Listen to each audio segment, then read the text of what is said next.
Let's talk about your art. You have this amazing mural in Spokane for Black Lives Matter. Right. Bold type, and inside each letter is a scene. That project is super cool. They had 16 artists, people of color.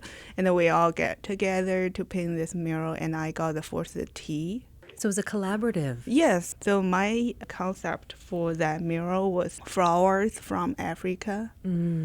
But then they brought them here for the American gardens. For example, like African poppy, that's like really popular here. And then for some gardens, they were weeds. Right. And for some gardens, they were flowers. Isn't that interesting that some plants to some people or some areas are weeds versus they're ornamental, beautiful flowers? Yeah, like a dandelion.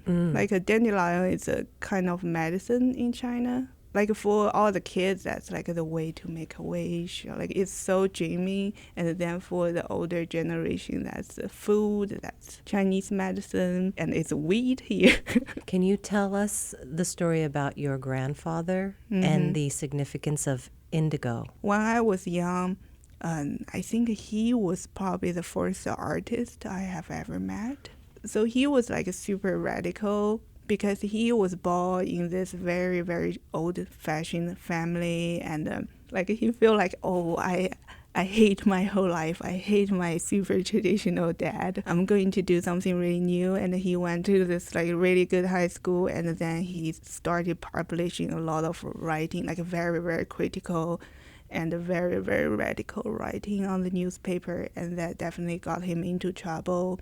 So him and his brother, his younger brother, they were both very, very smart and very radical, and they were writing stuff and publish on the newspaper and having like a big argument with people on the newspaper, I guess. And they got into trouble. And so they had to like change their names. He also picked his name, Qing. His name's Lin Qing.